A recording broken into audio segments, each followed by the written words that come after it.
Hey everybody, Nick Espinoza, your chief security fanatic here, and today we are talking about SkyNet because I swear everyone is trying to make SkyNet a reality for some reason, and it really does seem like I'm the only one on this entire flippin' planet that has seen the Terminator. I swear, it's just what it feels like. Now, for context, in May of this year, Wired had an article entitled "The Pentagon Inches Toward Letting AI Control Weapons." In June, literally last month, a week ago or so, Live Science had an article entitled "AI Drones May Have Hunted Down and Killed Soldiers in Libya with No Human Input." Now, reinforcing this whole mess basically is Pew Research, who we know is really, really good. They're really, really good at their jobs. They had a report in June titled "Experts Doubt Ethical AI Design Will Be Broadly Adopted as the Norm Within the Next Decade." This is where we're at. Now, The Sun just had this one in the last 24 hours, and I quote, "China reveals top secret AI drone that can track and blast enemy submarines with no human input." So, here's the latest development in SkyNet eventually deciding that we are the actual threat on this planet. Under testing, this new autonomous drone was reportedly able to detect basically a dummy or prop submarine, identify its origin, and then hit it with a torpedo. Now, the craft is said to rely entirely on artificial intelligence and does not need instructions from an operator. Details of this basically partly declassified project were revealed in an academic paper last week. This has been under development for decades in China. Researchers describe a 2010 test in the Taiwan Strait in which a drone was programmed to basically follow a preset course around 30 feet below the surface.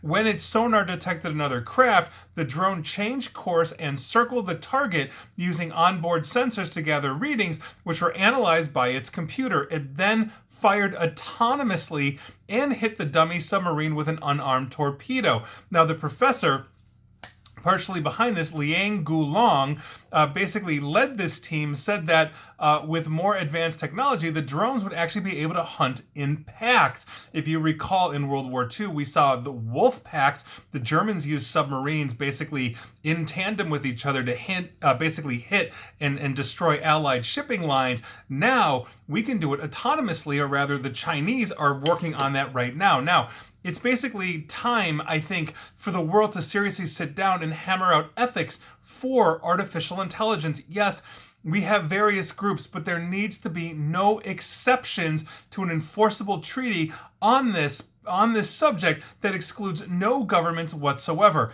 Now, think about this. War and combat are harsh. Troops are subjected to the worst conditions on the battlefield that any human can endure, and at some point, that becomes a check for humanity because your enemy on the battlefield has a human face. But drones, they don't feel, they don't care. If we dehumanize war, where does it end? Can we eventually dehumanize nuking another country out of existence because we don't actually have to witness it? The drones can do the whole thing. And if you remember when the Americans bombed with nuclear bombs Hiroshima and Nagasaki, basically the pilot for the Enola Gay, the plane that dropped the bomb on Hiroshima, was like, what have we done? What have we become? He was beside himself at the devastation, witnessing what he had just done to that city. This is what we're talking about. Not to mention the Terminator effect here. I've done videos and podcasts basically about AI experts that have been weighing in on how AI will eventually go beyond human understanding as it needs to develop, let's say, cures and other good things that would be beyond human understanding.